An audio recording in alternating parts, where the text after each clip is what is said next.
میرا نام ارشد ندیم ہے. میرا تعلق پاکستان پنجاب سے ہے. تحصیل میاں جنواگ کے گاؤں ہے 101 15. تو میں نے اسپورٹس کا آغاز کیا 2012 سے. تو 2012 میں آپ نے یوتھ فیسٹیول کروایا تھا, تو وہاں سے میں نے آغاز کیا. تو میں نے گیم کا سٹارٹ کیا اپنا جیولن تھرو ایتھلیٹکس میں. تو میرے خیال میں اگر اس طرح کے یوتھ فیسٹیول اگر ہمارے پاکستان میں ہوں تو ہماری سپورٹس جو ہے وہ بہت آگے جا سکتی ہے. اگر دیکھا جائے تو میری جو اچیومنٹ ہیں 2015 میں نے وابڈا جوائن کی, تو وہاں سے میرا نیشنل کا آغاز سٹارٹ ہوا. تو 2015 سے 23 تک الحمدللہ میں نے پاکستان کا چیمپئن ہوا, اور میں نے 9th دفعہ جو ہے وہ پاکستان کا ریکارڈ بھی بریک کیا ہے. اور اس کے ساتھ ساتھ جو سب سے بڑی اچیومنٹ ہے وہ 2015 سے لے کر 23 تک میرے پاس 9th میڈلز ہیں انٹرنیشنل, جس میں نے 4th برانز میڈل جیتے ہیں, اور 4th جو میں نے گولڈ جیتے ہیں. جو میں نے گولڈ جیتے ہیں جو میں نے گولڈ جیتے ہیں الحمدللہ اس گیم کا میرا ریکارڈ بھی ہے. جیسے کامن ویلتھ گیمز ہے, ورلڈ اسلامی گیمز ہے, اور اس کے ساتھ ساؤتھ ایشین گیمز ہے, اور امام رضا کپ ہوا ہے وہ بھی میرا ریکارڈ ہے.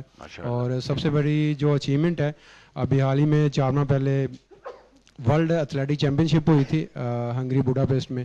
تو یہ پاکستان کی میں نے تاریخ رقم کی ہے کہ میں نے ورلڈ میں میڈل جیتا ہے. اور اس کے ساتھ ساتھ میں نے ٹوکیو اولمپکس کے لیے بھی ڈائریکٹ کوالیفائی کیا تھا. تو میری ریکویسٹ سر آپ سے یہ ہے کہ جیسے میں نے چھوٹے سے گاؤں سے سپورٹس کا آغاز سٹارٹ کیا, تو وہاں پہ 1.5 سال پہلے اناؤنسمنٹ کی تھی اسٹیڈیم کی گراؤنڈ آپ کو ادھر بنا کے دیں گے. تو اس پہ ورک تو سارا ہو چکا ہے, ابھی فنڈ کی ضرورت ہے. اگر وہ فنڈ اگر دے دیں تو گراؤنڈ اور اسٹیڈیم بن جائے, تاکہ ہماری جتنی بھی یوتھ ہے نوجوان ہیں ان کو میں ٹریننگ بھی دے سکوں, اور خود بھی جب میں گھر جاتا ہوں تو میں خود بھی جا کے ٹریننگ وہاں پہ کر سکوں. تشریف رکھیں آپ. سپورٹس کسی بھی سوسائٹی کے لیے ایک جزو لا ينفک ہے. ایک اگر کوئی قوم سوسائٹی ہیلدی تبھی ہوتی ہے کہ وہاں کے نوجوان نسل, وہاں پر نوجوان بچے بچیاں وہ ہیلدی ہوں, ان کو اچھی خوراک ملے, ان کو کھیل کود کے مواقع ملیں, اور پھر وہ اپنا ٹیلنٹ جو ہے وہ اس میں نکھار آئے. میاں نواز شریف کے دور میں ہم نے یہاں پر, مجھے اچھی طرح یاد ہے کہ وہ زمینیں جہاں پر قبضہ ہوا تھا ان کو خالی کرا کے وہاں پر کرکٹ گراؤنڈ ہم نے بنائے, وہاں پر ہاکی گراؤنڈ بنائے, اور اس طرح یہاں پر پورے جال بچایا پنجاب میں اپنا جمنیزیمز کا, تاکہ محلوں میں بچوں کے لیے علیحدہ, بچوں کے لیے علیحدہ ہم نے پلان بنایا. وہ سب جب حکومت ختم ہوئی, جس طرح میں بتا رہا ہوں اربوں روپے لگے ہوئے ادھورے ہیں, ان میں کچھ تھوڑی سی اماؤنٹس لگانی مکمل کرنا ہے. بہرحال یہ انشاءاللہ ہوگا. یہ ایک بہت بڑا المیہ ہے اس قوم کا کہ پچھلی حکومت کا کوئی منصوبہ اچھا ہے اس کو بند کر دو جی, ان کا نام چلے گا. یہ اس کے نام کی یا میرے نام کی بات نہیں ہے, پاکستان کے نام کی بات ہے, پاکستان کی عزت کی بات ہے, پاکستان کی ترقی کی بات ہے. تو اس لیے کوئی بھی حکومت ہو وہ اچھا کام کرتی ہے, اس کو بڑی خوشی سے اس کو ایکسیپٹ کرنا چاہیے, اس کو آگے بڑھانا چاہیے. تو میں یہ کہہ رہا ہوں کہ ہم جو سپورٹس میں ہم بڑے انوویٹو ہم ایک پلان لے کے آئیں گے.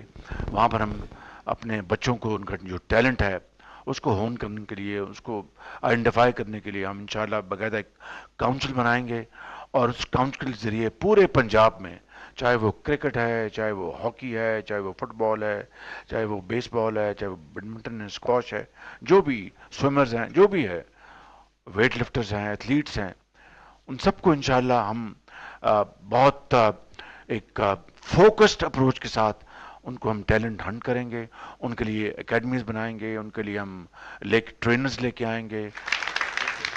I'm Maha Jamil. I'm co-chair of Youth Revolution Clan. میں آپ کے یوتھ انیشیٹو پروگرام کی بینیفیشری ہوں, جس کے through I have represent positive image of Pakistan in more than 12 countries. ماشاء اللہ. اور سر میرا آپ سے کویشچن ہے about climate change and urban planning کہ جس طرح کہ اگر ہم لاہور کے رنگ روڈ سے جاتے ہیں تو جتنا بھی گرین ایریا ہے وہ سب کٹ ڈاؤن ہو کر اس کے اوپر انفراسٹرکچر جو ہے وہ بلڈ کیا جا رہا ہے اور اس سے اسموک بھی ڈیفینیٹلی اسموک بھی ہو رہی ہے اور ٹریز بالکل کٹ ڈاؤن کیے جا رہے ہیں. تو جیسے کہ ڈینگی کو اوور کم کرنے کے لیے آپ کی بہترین اگزامپل ہے. تو اگر آپ کو چانس ملتا ہے نیکسٹ گورنمنٹ میں تو what will be the policy for the urban planning and smog? یہ بہت اچھا سوال کیا آپ نے. Thank you very much. Very very pertinent question. تشریف رکھیں. میں سمجھتا ہوں کہ climate change has become a very scary challenge. اور now we are sitting in the month of January. کوئی نام کی بارش نہیں ہوئی. پہاڑوں پر بھی, یہاں پر بھی, میدانی علاقوں میں بھی. And this is very very scary situation. اور اس کو سامنے رکھتے ہوئے پھر 2022 میں جو شدید سیلاب آئے تھے, that was again to the force of climate change. تو climate change ایک نیا additional challenge سامنے آ کے ابھرا ہے and that requires huge financial muscle کہ ہم اپنے زراعت کو اس کو ہم شکل دیں تاکہ climate change کے جو challenges ہیں اس کو میٹ کر سکے and so on so forth. دوسرا جو آپ نے اربن پلاننگ کی بات کی ہے, دل دکھتا ہے کہ انفارچونیٹلی میں آپ کو یہ بالکل بہت افسوس کے ساتھ کہہ رہا ہوں کہ ہماری جو اس وقت ہم جو زمینوں کو براؤن کر رہے ہیں, اور یہ جو ہماری پاکستان کو اللہ تعالیٰ نے اس نعمت سے نوازا ہے کہ بڑی زرخیز زمین ہے, پانی ہے, ہوا ہے, اور ہم فصل حاصل کرتے ہیں. 25 کروڑ عوام کا پیٹ پالتا ہے یہ زمین, یہ ہاری یہ کسان, اور اس زمین کو ہم براؤن کر رہے ہیں. اور وہاں پر ہم بجائے ہائی رائز بلڈنگز کے ہم اس کو بنا رہے ہیں, ولاز بنا رہے ہیں اور کیا کچھ بنا رہے ہیں. دس از اسپیلنگ اے ڈیزاسٹر. تو یہ بالکل, اور ہمیں اس اربن پلاننگ کو ریویو کرنا ہوگا اور اپنی زمین کو بچانا ہوگا. اس کو ہم ہینڈز آن اس کو لیں گے اور اس کا ہم انشاءاللہ ایک بڑا اچھا ہم قوم کے لیے سلوشن لے کے آئیں گے انشاءاللہ.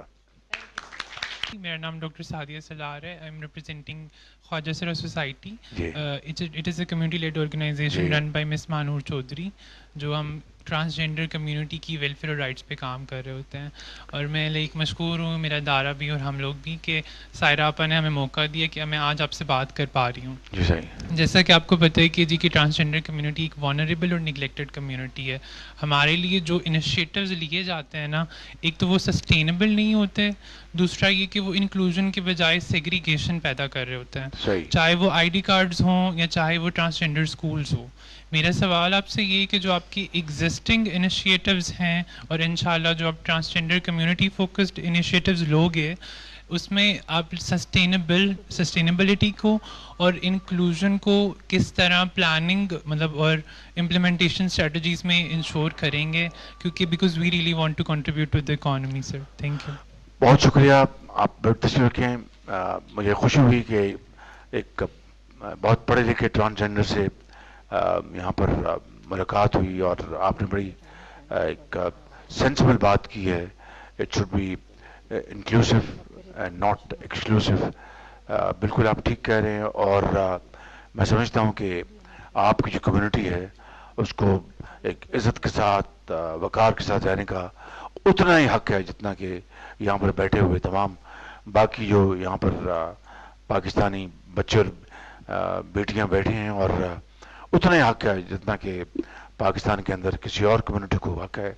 تو I want to assure you کہ آپ کی جو پروٹیکشن کے لیے, آپ کی جو کمیونٹی کو سپورٹ کرنے کے لیے, ان کو پروڈکٹیو چینلز میں ان کو چینلائز کرنے کے لیے, بالکل ہم نے ماضی میں بھی میاں نواز شریف صاحب نے ٹرانسجینڈر ہوں, ہندو کمیونٹی ہو, منورٹیز ہوں, انہوں نے ہمیشہ ان کے لیے بہت آگے بڑھ کر بطور ایک عظیم پاکستانی لیڈر کے انہوں نے ہمیشہ ان کے لیے اپرچونٹیز مہیا کی.